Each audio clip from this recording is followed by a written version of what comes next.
तो आप जो छात्रों के समर्थन में आए हैं, क्या मुद्दे आपको प्रभावित कर गए कि आप इतने लंबे सफ़र को तय करके यहाँ पहुँच गए? देखें, हमारा घर वाराणसी के बगल जौनपुर जनपद है। हमारा नाम जज सिंह अन्ना है। मैं अन्ना हजारे जी का शिष्य हूँ और हम आंदोलनकारी है।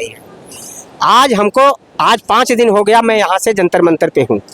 हम बैक डोर से आए हुए थे, अर्थात कि अगर मंच टूटता है, मंच शासन उठा लेता है, तो मैं अन्ना हजारे की तरफ से जन आंदोलन आमरण अनशन करूंगा।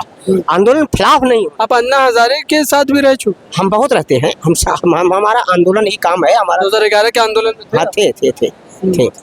तो आज जो है हम इसी उद्देश्य से आए हैं कि हम जन आंदोलन करें और जन आंदोलन के लिए आए हैं। लेकिन मैंने कहा नहीं, क्योंकि आंदोलन हमारा सफर चल रहा है, तो मैं कहूँ क्यों? आंदोलन जब चल रहा है तब क्यों कहूँ? आंदोलन जब नहीं चलता तब मैं कूदता ना। तो आंदोलन अभी तक सही चला है। जंतर मंतर की सड़कों पे आ गए आप, पूरा कनॉट प्लेस भरा हुआ है, पूरा शिवाजी टर्मिनल भरा हुआ है, पूरा दिल्ली का हर गली गली भरा हुआ है। मेट्रो ट्रेनें बंद कर दी गई हैं। 10 लाख लोग सड़कों पर आए हुए हैं। हर जगह जाम लगाया हुआ है कि आप कहीं भी पहुंच सकते हैं। तब की सरकार आपकी सरकार में अंतर नहीं है। आपकी सरकार मजबूत सरकार है, मजबूत सरकार झुकती नहीं है। सब लंगड़ी सरकार हो गई। पूरी तरह उत्तर प्रदेश की 60 सीट हार गई। आप पूरी तरह लंगड़ी सरकार है। लंगड़ी सरकार दावा करती है कि एकदम मजबूत सरकार है, हम झुकने वाले नहीं। दावा तो पागल भी करते हैं, दावा तो शराब पीने वाले भी करते हैं। सरकार भी दावा कर रही है, लेकिन पूरी तरह लंगड़ी सरकार है। इसीलिए नहीं हटा रहे हैं। कभी 2-4 मंत्री लेके हट जाएगा तो हमारा काम गड़बड़ हो जाएगा। इसीलिए इस्तीफा नरेंद्र मोदी डायरेक्ट नहीं मांग रहे हैं। सबको नरेंद्र मोदी को अपनी ही डर है कि अगर 2-4 सांसद को भड़का देगा, 4 सांसद 20 सांसद को भड़काएंगे तो पूरी सरकार नष्ट हो जाएगी। ये तो चल ही रहा है। तो लंगड़ी सरकार बैठी है। वो मजबूती बताते हैं, सब मजबूती पूरी है नहीं, कहीं नहीं है। आप सब दिखावा है, पूरी तरह ध्वस्त हो चुका है।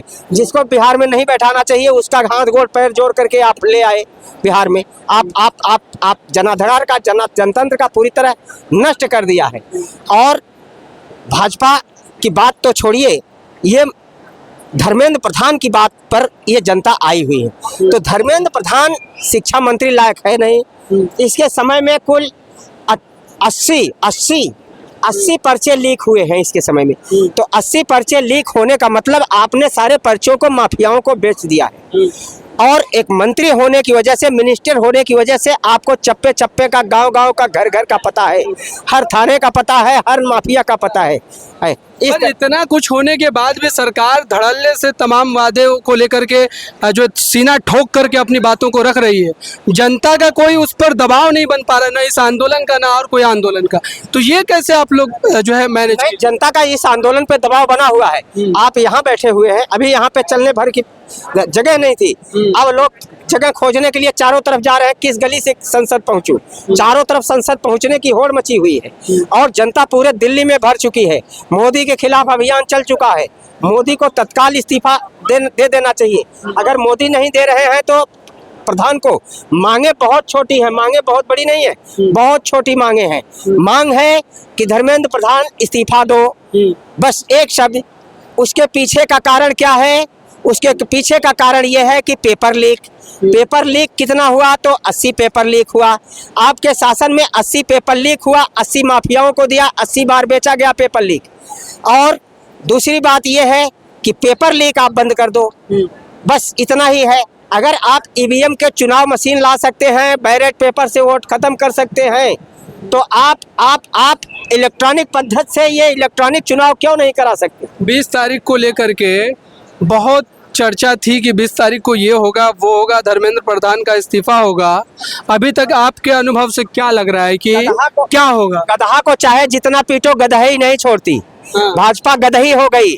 अब वो पुराना वाला रवैया नहीं रह गया कि 15 साल के पहले का जोश राम राज्य का था, राम के नाम पे भीख मांगो, वोट मांगो। आज भाजपा का रवैया गधा का हो गया है। गधा को मारते रहो, वो सुनाई नहीं पड़ता। अब समझ गए कि नहीं? हाँ, तो ये गधा है। अब इतने के बाद भी पूरी दिल्ली भर गई, पूरा भारत में जन आंदोलन छिड़ गया।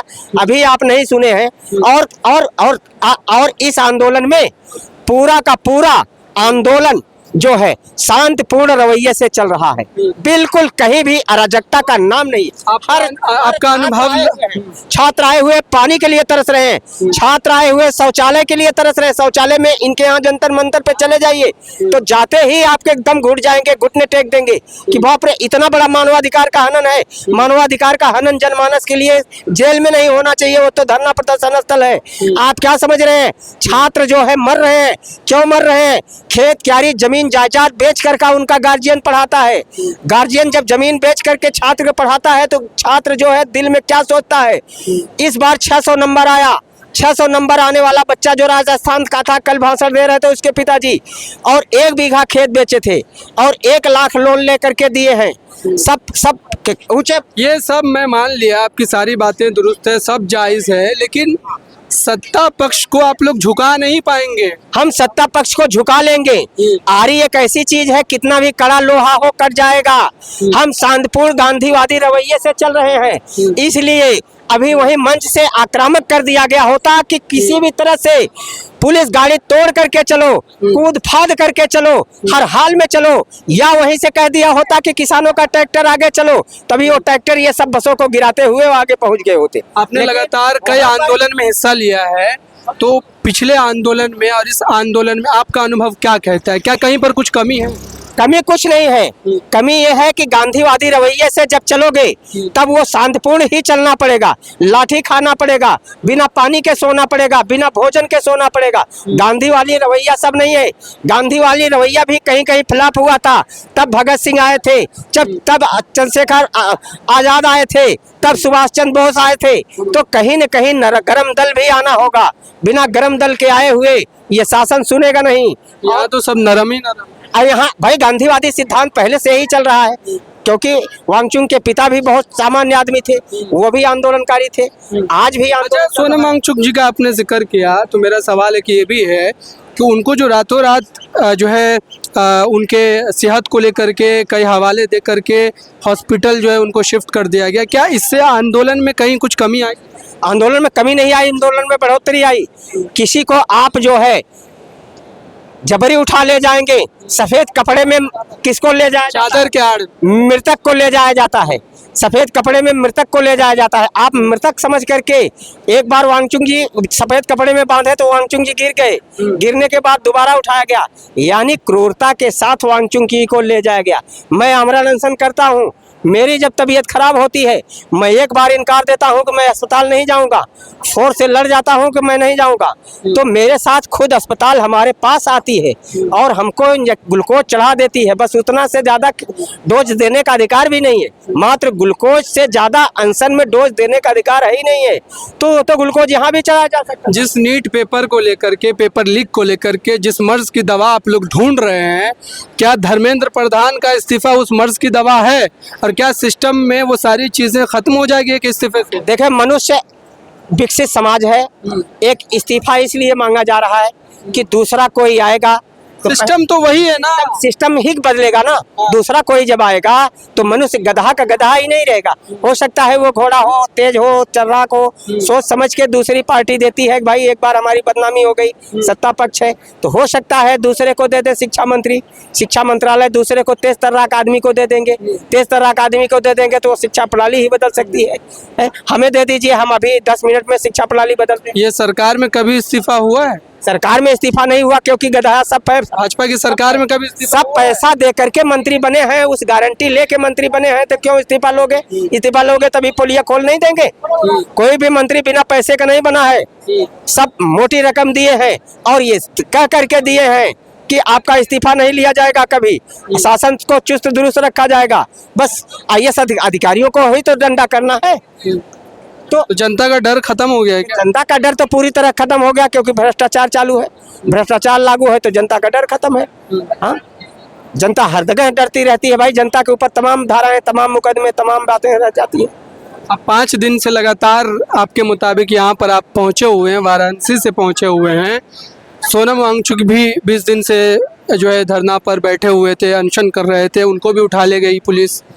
तो क्या अब जो भी सत्ता के खिलाफ टकराएगा सबका हाल एक जैसा हो जाए। सत्ता के खिलाफ टकराने से कोई चूर चूर नहीं हो जाएगा।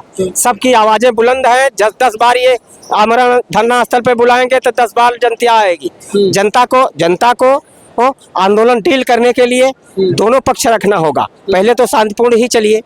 हो सकता है कि आज नहीं तो कल इस्तीफा लें, कल नहीं है तो परसों लेंगे जरूर। इस्तीफा देना ही पड़ेगा, क्योंकि एक दिन की दिल्ली बंद होने से दिल्ली में कितना नुकसान होता है। आज पूरी दिल्ली बंद ही समझिए आप। हर जगह पे, सड़कों पे, हर जगह आवागमन ठप है। हाँ, तो इस तरह से भाजपा को बड़ा खुद नुकसान हो रहा है। ये आंदोलन 100% सफल है। हम आंदोलनकारी हैं, हम जानते हैं। केवल तोड़ करके संसद की बिल्डिंग पे पहुंचना ही अंतिम चरण है। ये 100% सफल है। लेकिन एक आखिरी सवाल है आपसे। अन्ना हजारे जी का आंदोलन हुआ 2011 में, लंबा संघर्ष चला। यूपीए 2 की सरकार जो है वो पूरी तरीके से निरस्त हो गई। उसी के बाद भाजपा आई और अब फिर से एक उसी तरीके की चिंगारी उठी है। तो क्या इस चिंगारी में वो शोला कभी पैदा हो पाएगा? क्या सत्ता को उखाड़ पाएगा? देखो, वो शोला पैदा होगा। ये कि शोला ही है।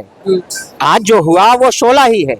अभी अन्ना के 4 आंदोलन हुए थे ना, तो इनके भी 4 आंदोलन होंगे। कोई ये ठंडा पानी नहीं है। किसी के शरीर में आज ठंडा पानी नहीं पहुंचा है। सब शोला ही है। शोला गर्म है, कभी भी ये आग बन सकते हैं और जला सकते हैं। पक्का है, जिस दिन गर्म दल आ जाएगा, इनको हवाला देगा, तो उस दिन आग बन जाएगी।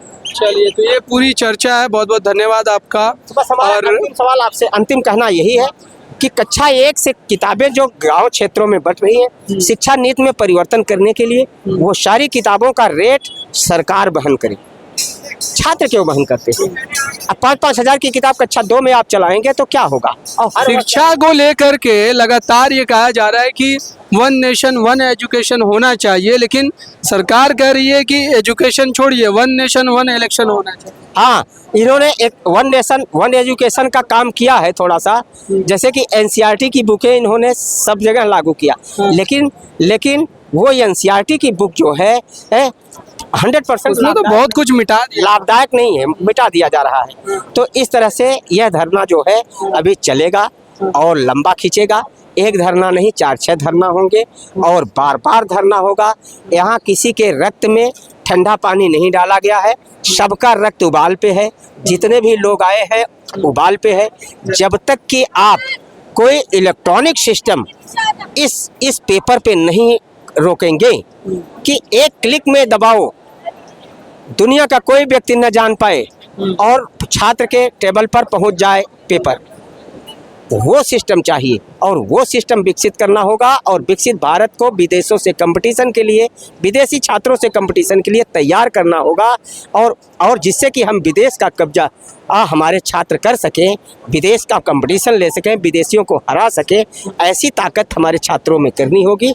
और ये सब के लिए हम भाजपा सरकार दोषी बताते हैं और दोषी है।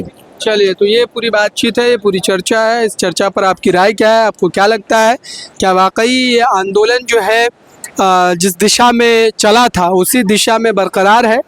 और आज जो 20 तारीख काफ़ी ज़्यादा जो है इसका आप कह सकते हैं कि इसकी अहमियत है, चूँकि लंबे समय से 20 तारीख का जिक्र था कि धर्मेंद्र प्रधान का इस्तीफ़ा मांगा जाएगा और छात्र अभी तक डटे हुए, अब तक मैं मौजूद हूँ यहाँ पर। आगे भी लगातार हम जो है तमाम सारी अपडेट देते रहेंगे। इस बातचीत पर आप अपनी राय ज़रूर रखिएगा।